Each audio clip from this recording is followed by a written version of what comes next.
Good evening, sports lovers, athletes, officials, fans, and general members of the public. My name is Emmanuel Tiavia. You're on to Agate TV, and this is Sports Roundup. Today, our regulars, the updates, athlete spotlight, game of the week, the roundup where we discuss with our guests that I'll introduce very soon. And of course, if we have any comments on our Facebook and YouTube feed, we'll take them on Fan Zone and look ahead to upcoming sporting events over the weekend and then review our trivia challenge. Joining me once again today is one of our regulars, or should I say, my partner in goodies, not crime, in the person of Xavier Ikwaibon.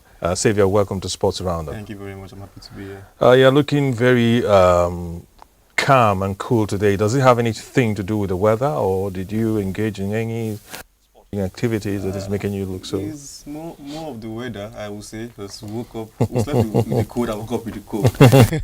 The rains have fallen, and of course, in the world of sports, it's always a good time to bring you some updates, a brief rundown of the latest news and headlines. Let's start from the world of golf. A flurry of birdies has given Silverman the lead in Barcelona. In the Barracuda Championship, Ben Silverman has taken the lead with 19 points after birdieing 7 of his last 9 holes. He has a 2-point lead over Kelly Craft and is taking his first PGA Tour victory. Silverman says he loves the golf course and is focusing on making birdies to earn points. In other news, Nate Lashley is in 3rd place with 15 points, while Sam Ryder and S.H. Kim are tied up at 14 under par. The top 70 players will advance to the playoffs, and with 3 weeks left in the FedEx Cup regular season, the competition is heating up. Meanwhile, in the LPGA Tour, Choi is winless but had a strong round with 7 birdies and no bogeys. She says she's focusing on her tempo to improve her putting. Briefs from the world of golf. Meanwhile, the Open, the oldest golf competition and probably the oldest running sports competition in the world, taking place in the UK right now. And today is the 2nd round. 3rd round is tomorrow. Next week we'll bring you updates of how it went. Over now to the hustle and bustle and tussle world of mixed martial art, MMA. Ned Diaz Sue says he's owed $9 million for Jorge Masvidal's fight. Ned Diaz is suing promoter Solomon Engel and his company Fanmio for $9 million. Xavier, you'll agree with me, $9 million is not a chicken change. And even if it's chickens you want to buy with $9 million, the equivalent of about 18 or so, let me say $15 billion. It's not something to joke about. Claiming he's owed money from their boxing match on the 6th of July. Diaz says he was promised $10 million for the fight against Jorge Masvidal, with $1 million paid up front and $9 million to be paid after the event. However, Engel is now allegedly reneging on the deal, claiming the event will lose money. After the event, maybe they have looked at the receipts and they feel they cannot pay. But the promoter has denied the allegation and called the lawsuit frivolous, stating that Diaz has already been paid 7 figures. 7 figures is not 8 figures. 7 figures, still $1 million is still 7 figures. $1 million is still 7 figures. So he's not being truthful. He's not because 10 million is 8 figures. Yeah, he's not being direct in his words. Like very technical. He's trying to cover something but make it look true in a narrow way. The lawsuit is ongoing, with Engel confident that justice will prevail. By the way, Ned Diaz won the match by a majority decision. What is it with MMA fighters now leaving the octagon to the boxing? Yeah, what's happening? I feel they are realizing that there's more betting and more money coming in from boxing. In boxing, and it's less stressful, compared to MMA. It's full body martial kicks, headbutts, everything. So yeah, that there's more limit and there's more penalties. UFC light heavyweight champion Alex Pereira is planning to defend his title in his next fight, but his sights are still set on challenging John Jones for the undisputed heavyweight championship. Pereira, who has been one of the most active fighters in the UFC, says he will take some time off to recover from his recent win over Gigi Prochazka, but plans to return by the end of 2024. Pereira has his eyes on the heavyweight title and wants to become the first fighter in UFC history to hold world titles in 3 divisions. He's not interested in fighting for the interim belt and only wants a challenge for the undisputed gold. With John Jones set to defend his title against Stipe Miocic in November, Pereira may have to wait for a shot, but is confident in his abilities and is willing to face whoever holds the belt next. Xavier, Pereira doesn't know that John Jones is not Adesanya. Even Adesanya got his pound of flesh in the end. Pereira may be building for himself a good history in the MMA, but do you think he can stand the undefeated, yet to be defeated John Jones, who has moved through several weight categories and is now in the heavyweight? I'll just say he's having faith in himself, and there's a first time for everything. There's nothing wrong in self-confidence. Yes, there's nothing wrong in that. Mike Tyson said everybody has a plan until they get hit in the mouth. Once you enter that ring, we'll know what you have to do. John Jones looks like you can beat him until you face him. No, one thing all these MMS people, like, during the premium of the fight, they are making sort of excuses or making sort of claims to the fight. Like, when you get into the octagon now, let's see what you have said. You're going to get a beast. Exactly, that's the right word to describe John Jones. He is a beast, a breaker of bones.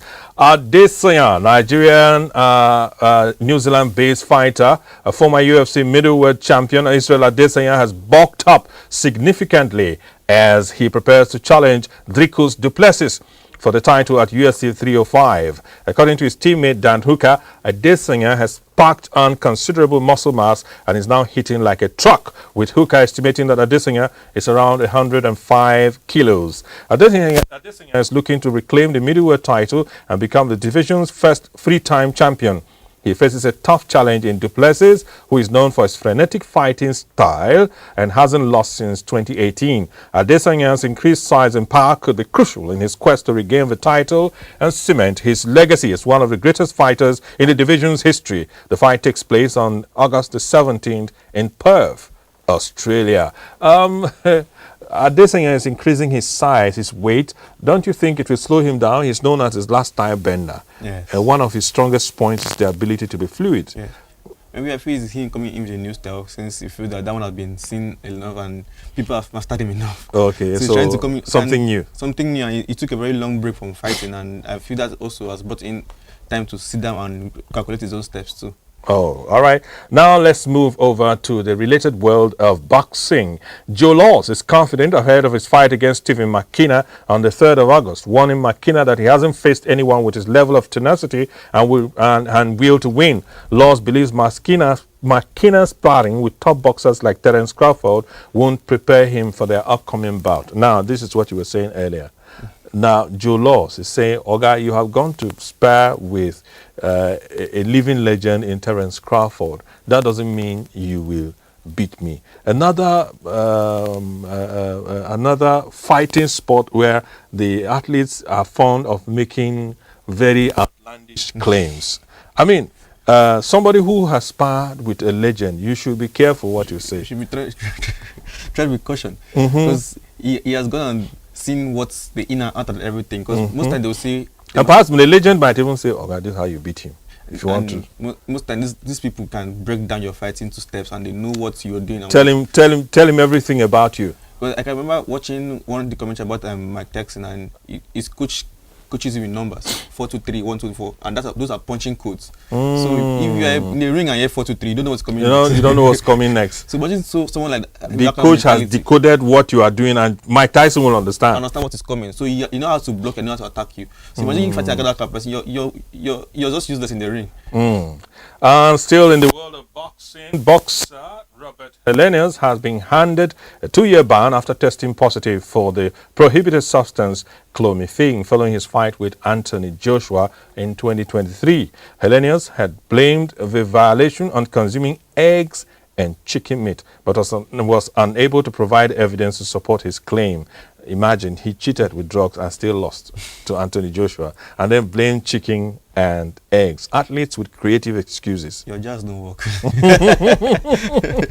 As a result, Helenius has been suspended for 2 years, effective immediately. This decision comes after UK anti-doping conducted an investigation and found that Helenius was unable to identify the source of clomiphene in his system. This ruling means that Hellenius will be ineligible to compete for the next 2 years. Doing drugs doesn't help, especially in athletics. I mean, how can you be a drug cheat and still lose? Most times people feel these drugs actually boost. Most times it boosts your inner ability or your agility to do things, but at the same time you also reduce your reaction to things.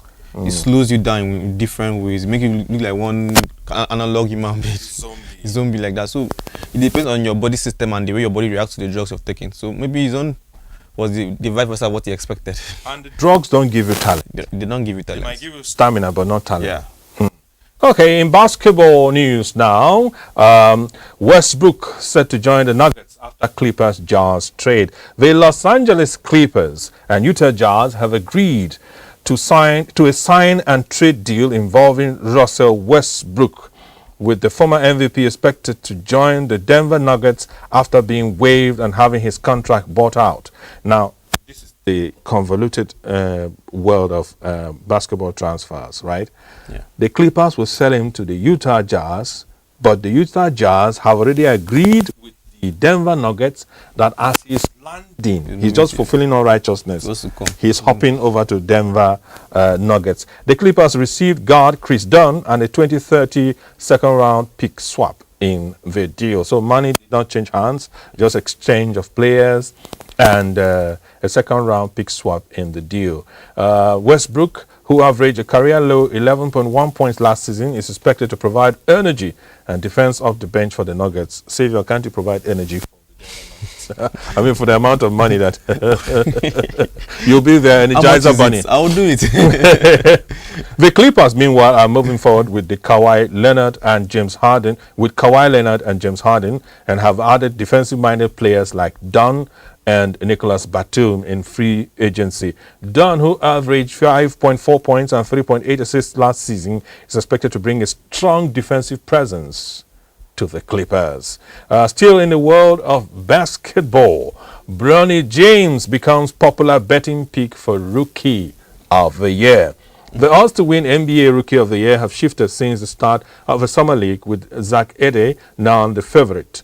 However, the most popular pick among bettors is a long shot with a famous last name. That is Bronny James, son of LeBron James. He's attracted nearly 25% of bets placed on the Rookie of the Year market on betting sites and is the second most wagered on player at famous betting platform DraftKings. Despite being a massive long shot, bettors are placing significant bets on Bronny James to win Rookie of the Year. A $1,000 bet was placed on him at 250 to 1 odds in July, and he's attracted unexpected interest in the Summer League. The Superbook is in Las Vegas is even offering prop bets on him with solid interest from bettors. While he struggled in the Summer League, averaging just 7.3 points, bettors are still backing him to win the Rookie of the Year. All right. Let's take a moment to talk about Bronny James. I mean, his father is probably one of the greatest basketball players ever. Some may argue that Michael Jordan has something to say about that. But at least if he's not number one, he's number two. There is no shame in coming number two behind LeBron James. Is there, Xavier? No. Good. Now, his father, being the legend, when he was drafted, Bronny was drafted, a lot of people said, a lot of in the background. Here is my question to you. Don't you think the signing of Bronny James will make LeBron play basketball harder, do more at this stage of his career than he has ever done? I would say yes and no, because first of all, he wants to be a very good example to his son. He wants to slack back and maybe beat the bad one in the team, and his son will watching him feel.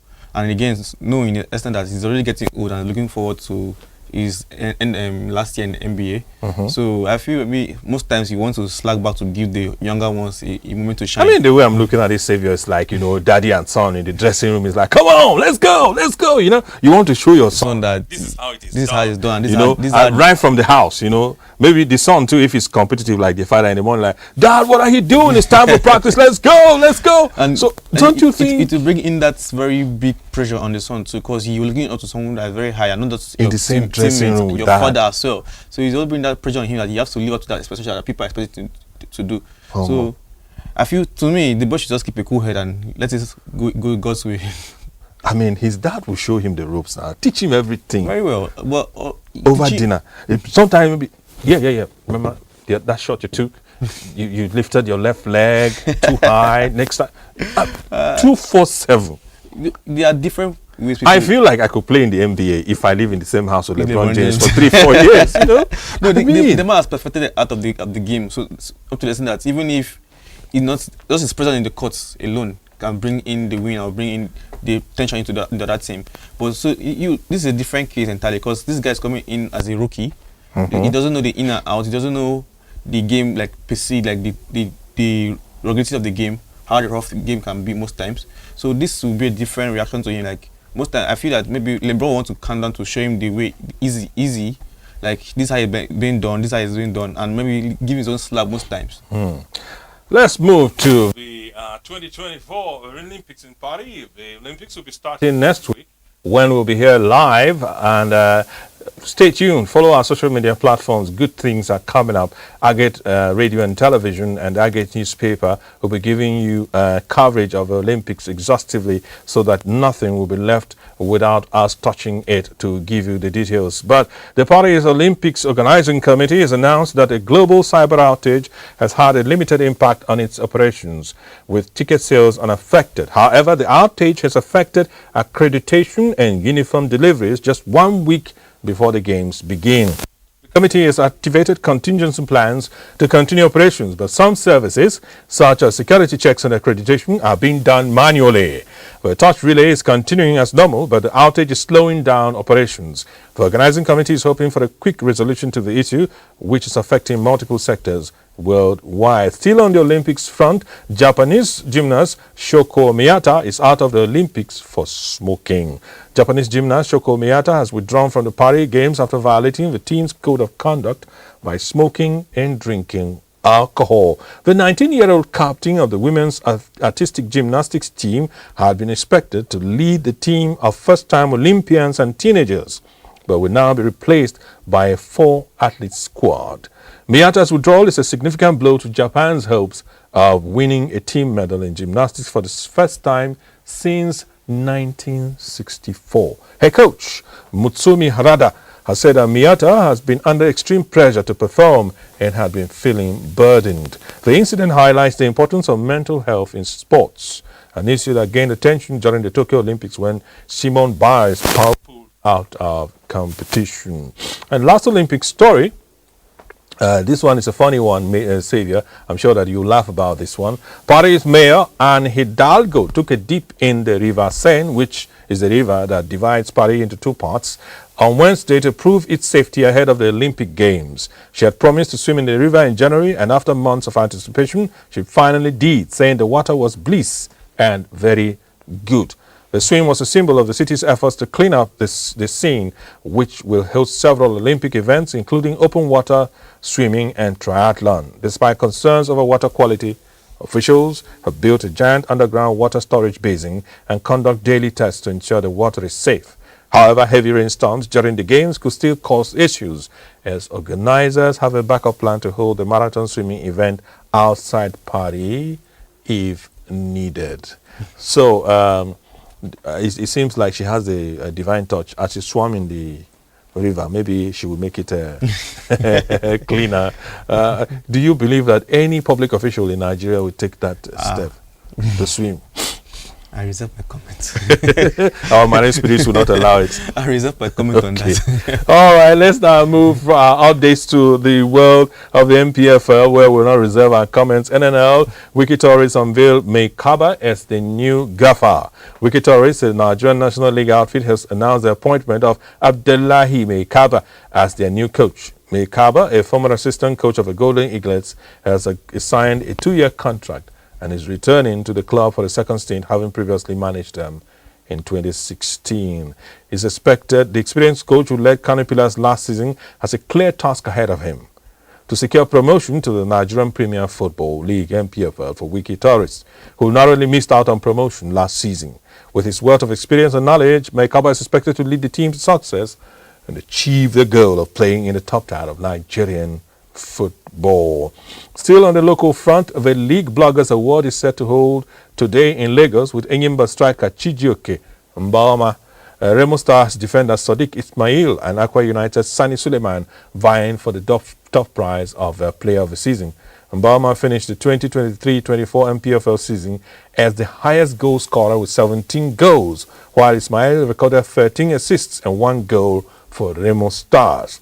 The award ceremony will also recognize the best players in the Nigeria Women's Football League and the Nigeria National League, as well as coaches, goalkeepers, and other categories. A total of 17 awards will be handed out at the event, which is in its 12th year. The winners will be announced on Friday, with the ceremony set to be a highlight of the Nigerian football calendar. We hope to have an official from Lobby Stars to talk more about these awards and if the team is expecting or has been nominated for any of the categories, but I guess we'll do that next week after the awards have been announced. Some good news, Xavier. Enyama's son has signed his first professional deal with Lille. Former Super Eagles captain Vincent Enyama's son, God's Will, has signed his first professional contract with Ligue 1 club Lille. Enyama announced the news on his Facebook page, expressing his pride and excitement for his son's new adventure. Godswill has been promoted to Lille's under-18 side and is expected to follow in his father's footsteps by playing for the first team in the future. Vincent Enyama himself had a successful stint with Lille, making over 140 league appearances over 7 years. This is a promising start for Godswill's career, and we wish him all the best. Yeah, is he going to be the next goalkeeper for the Super Eagles? Yeah, let's just wait on that. Let's just wait on that. Don't reserve your comment. We haven't settled our coaching issue yet, so we should just rest on that one for now. But what does he say about the ability of his father, that the son has followed in the footsteps? Another son following the father's footsteps. Well, although for what you saw from the father's experience and his own game time, he was a very good keeper. He played for the national team and his own club side. So he will expect at least, even not 100%, at least 90% from the son. So yeah, I mean, growing from a young age with all the facilities to support his career, we expect him to even do much better than the father. I have a little advice for him. He should perform early, so Chelsea will buy him. All right. Enugu Rangers coach Fidelis Ilechukwu has dedicated his MPFL Manager of the Season award to the club's fans. Ilechukwu led Rangers to win the MPFL title last season with 70 points in 38 games, earning him the award and a 1 million naira prize. In his acceptance speech, Ilechukwu thanked the club's management, players, family and fans for their support, saying the award is a call to do more for Rangers. He also acknowledged the Enugu State Governor, Commissioner for Youth and Sports Development and the media for their support. Ilechukwu and Rangers have been paired to play US Zilimajo of Comoros in the CAF Champions League preliminary round. Coach dedicating an award to fans. I thought he would dedicate the cash too. No, that one is for the coach. Okay. That one is for the coach. All right. And that's it for our updates this evening. Next up is to look at our athlete spotlight. And the athlete we are spotlighting today is none other than Benue's own legend, Moses Bako. I wish we had an audience. Without audience, we would clap for if the audience was live in the studio, we would have requested for them to clap for Moses Bako for at least 30 seconds. Mention of that name alone, makes one have goose pimples of nostalgia. Moses Bako was referred to as a policeman when he was playing for the Super Eagles. Do you know why? What? Algiers 90, the tournament was played, and in the first game, the Super Eagles, then Green Eagles, lost to Algeria by 5-1. And so when Nigeria qualified to the finals of the tournament and they were to still face the same foes, guess what happened? The coach decided, Clemens Westerhoff decided to say, look, Moses Bako, you are a you are a midfielder, but I would want you today to become the police dog that would watch out for Rabamaja. Rabamaja was then African footballer, the best player of African extraction. And Moses Bako for 90 minutes didn't do anything, just followed Rabamaja round and about the pitch. And Rabamaja was completely ineffective and useless in that game. And after that, the Nigerian public were finally introduced to someone that those of us of Benue extraction had always known was a great footballer, Moses Bako. Now, Moses Bako was born in Benue State on the 6th of January in 1965. 55. So this year he's 59. Next year in January he'll be 60. I wish that maybe the state will find a way to celebrate him, folks. Yeah. He began playing his football as a defensive midfielder for local side Sakpo system. Now, Sakpo was a youth team in Adipo, in Konde local government, that was managed by a primary school physical health education master. Wow. Sakpo, yeah. And he produced the Paco brothers. There were three of them, but the most popular ones are Defa and Moses Paco. Now, if you're watching, be enlightened. Remember that from Sakpo system, he then joined Hawks of Makudi, and he also played in the Nigerian Premier League with Electricity of Jos, Electricity FC of Jos, then later on BCC Lions in Boko, and Abiola Babes during an 18-year career. He won the Nigerian FA Cup twice with Abiola Babes in 1987. I was very angry because I think in the semi-finals, him and his brother were playing for Abiola Babes, and they defeated BCC Lions. They were the reason why BCC Lions couldn't get to the finals. And most of us in Boko then we were angry because we felt they were ours. Abiola Babes, were the billionaire club at that point, and they bought them. But we came back to BCC Lions the following year, and along with his brother, the BCC Lions won the FA Cup in 1989 after over 4 decades of drought for northern sides in the FA Cup. And then the following year, the African Cup Winners' Cup, which was then known as the Mandela Cup, with BCC Lions in 1990. Paco made several appearances for the Nigerian senior national team, including a 1994 FIFA World Cup qualifier. He managed his former club, BCC Lions, and is now with the Benue State University. His senior career began in 1982 with Hawks. In 83, he moved to Electricity FC. Between 84 and 86, he played for BCC Lions and left for Abiola Babes in 87 and came back to BCC Lions in 1988. He played for the Green Eagles from 1989 to 1993.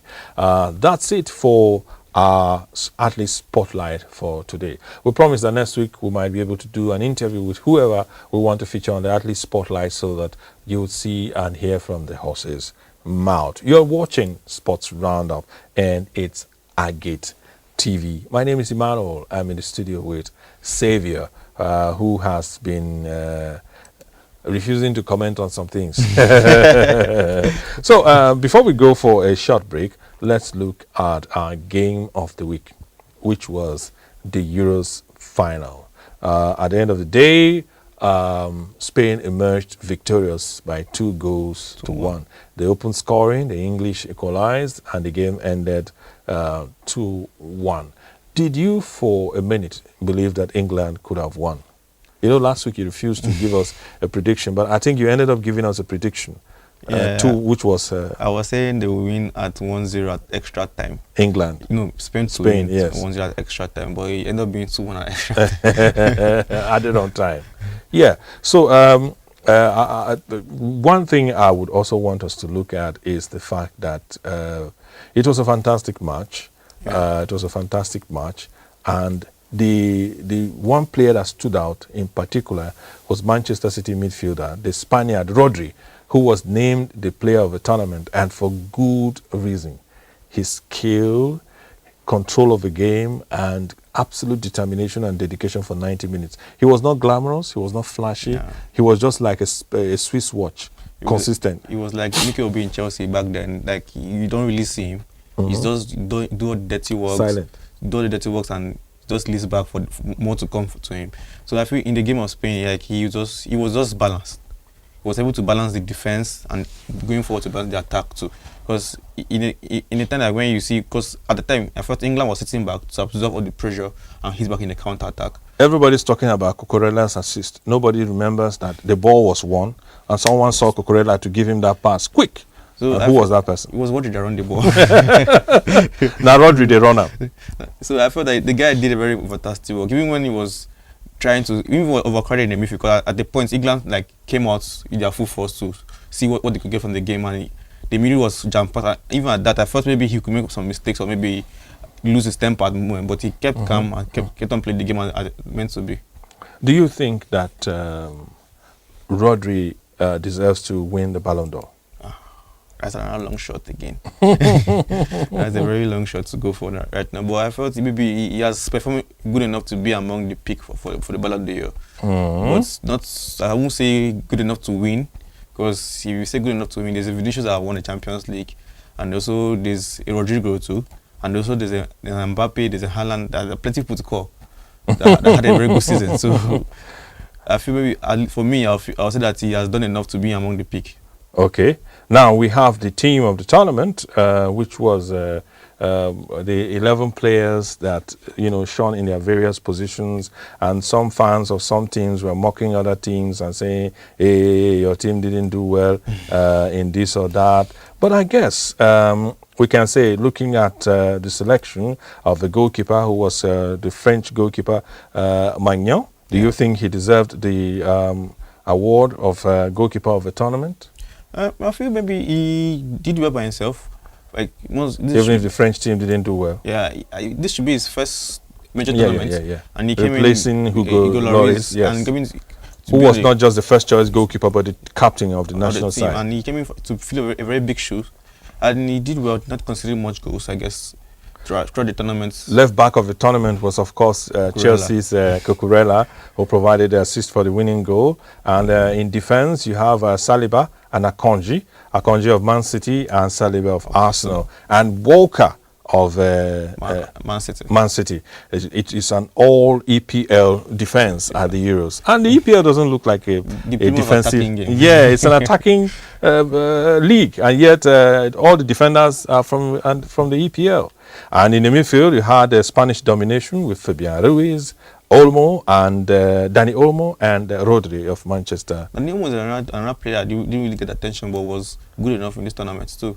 Because I thought even when he came in against Germany and scored the goal, nobody expected him to do such things, but he came in and performed well, and also got himself a goal too.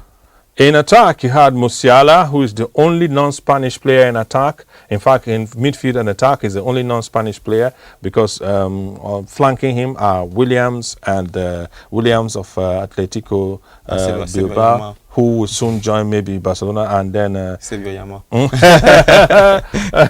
Lamine Yamal. If you look at the team of the year, you have 1, 2, 3, 4, 5, 6 Spanish players. Do you think the best team in the tournament won? To me, nobody saw Spain coming with its performance, I felt, because they were already used to them having a big show, but in either the quarterfinal or probably round of 16. But this performance took everybody by surprise, and I felt maybe, to me, I feel they're the best team so far, because they went through the big guys in the tournament. France. They didn't draw, they won all their games. And they won in 90 minutes. They didn't go for any penalties. Yeah. So they went through the big guys, France, Croatia, Germany, and they all came on top. So I feel that they were the best team in the tournament so far for me. All right, we'll take a short break, and when we come back, we'll bring you more on Sports Roundup. Stay tuned.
It's time to round up.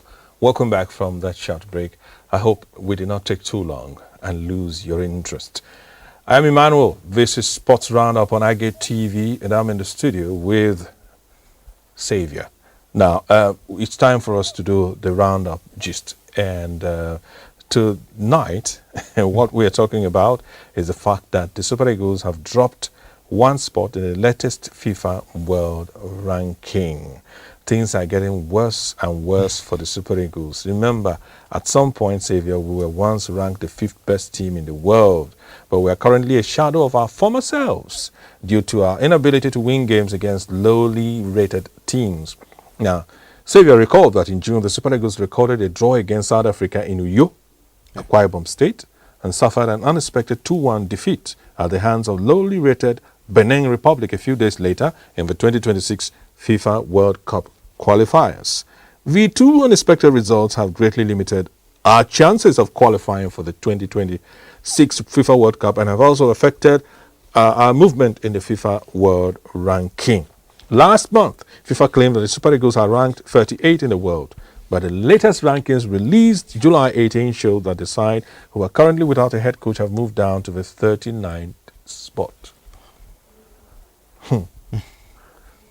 As the young ones would say, the things are getting worse. My eyeballs went up. We're now in the 39th spot. Imagine a team that used to once be the 5th among the top 5 sides in the world, moving down, down, down, down. Senegal are 2nd in Africa and 19th in the world. Egypt are 3rd in the continent and 36th in the world, while Ivory Coast are 4th in Africa and 38th globally. Below, and now let's look at the 20 ranked teams in the world according to the latest FIFA World Rankings released today, July 18. In 20th position is Iran, and then Iran made 28. 20th, yes. And then you have Senegal, that is the highest ranked team in Africa. You have Japan, you have Mexico, you have USA in 16th, Switzerland in 15th, Morocco in 14th. Oh, Morocco are there as well. They are African team. Why are we not considering them an African team? They are the highest ranked by the look of things. Germany in 13, Croatia in 12, Uruguay in 11th, Italy 10th, Colombia 9th, Portugal 8th, Netherlands 7th, Belgium 6th, Brazil 5th, England 4th, Spain, despite the Euros, are 3rd. France are 2nd, and 3-time back-to-back Copa America champions Argentina are ranked number 1 in the world. Of course, they won the World Cup and won their Continental Championship. What do you expect? They'll be number 1 in the world. Let's dwell on this issue of the state of the Super Eagles. I remember at some point a few days ago, someone commented on social media that if we don't go back to discovering local talents and we keep relying on foreign-born players who have Nigerian parentage, who have Nigerian heritage, the Super Eagles may never recover its identity. That's a very big thing to say, because I kind of support him, because most times the home-built player have that eagerness and that's ability to support the country. They fight for the country and also bring the success to the country. But this one that when somewhere else will eat life and come back, that zeal won't be there much compared to someone that have gone through. And they don't even know how to work in our system. And someone that has gone through and see what this thing really means to the people. Because them, like, okay, I was already doing well from where I was. You guys brought me down here to come and do what I do best for you guys. So that zeal won't be there than for someone that have gone through the grassroots and seen how we love football and how we want to win. So this will give them the zeal and the agility to move forward and play better. And while I was going through the threads, I wanted to comment, but I held myself back. One of the things I wanted to say, which I'll say here today, is on average, the countries where they grew up, if they are that good, they will not allow them to come play for you. Yeah. They won't. Imagine if Osimhen was born in England and was playing for Chelsea and had just scored 25 goals for Chelsea in the APL. Do you think the English FA would allow him? I really doubt. I really doubt. Because you can even see the case of Eze. Even Eze isn't playing for a very big team, but at least his performance alone has made them hold him back. because he's plays for Crystal Palace and he's the anchor of the midfield and also helping the attack. So such talent now, I feel that the England FA has seen that, okay, even if when you're out of players. Look at Olise, who has gone to Bayern Munich. Yeah. He is not playing for any nation yet. And Nigeria has made moves, because I heard that I think his mom is of Nigeria, or his father is of Nigerian heritage. His mom is of the North African, sub-Saharan countries in Africa. And yet, with all some of the moves the NFF has made, the guy is like, Because I'll wait. you know that there's something better coming for him. Because now he's in the big thing that will bring more attention in Bayern Munich. Ademola Lookman never played for us until it was obvious to him He's in he Nigeria.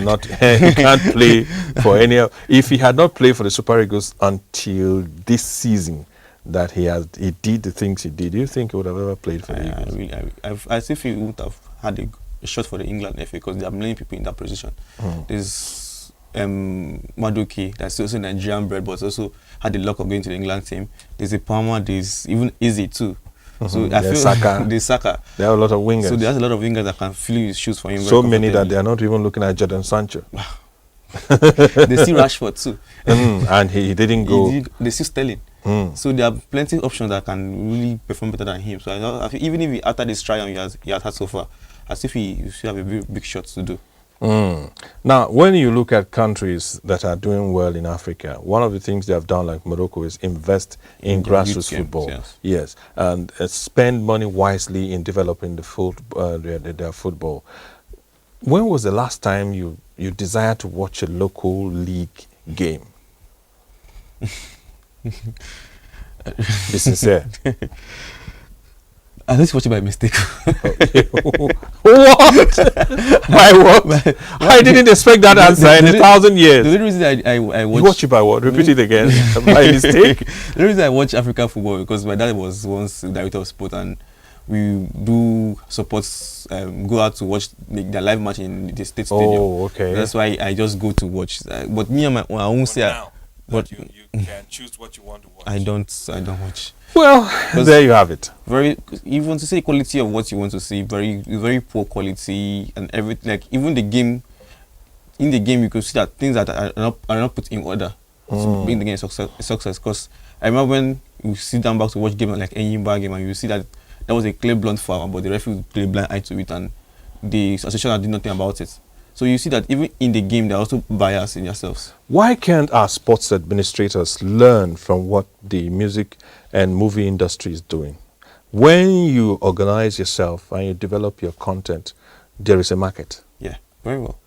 I mean, look at, you have radio stations in Nigeria now, they hardly play foreign music.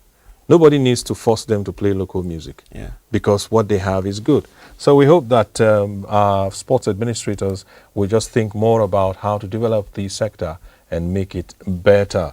Thank you for staying with us. More right now, and we're looking ahead.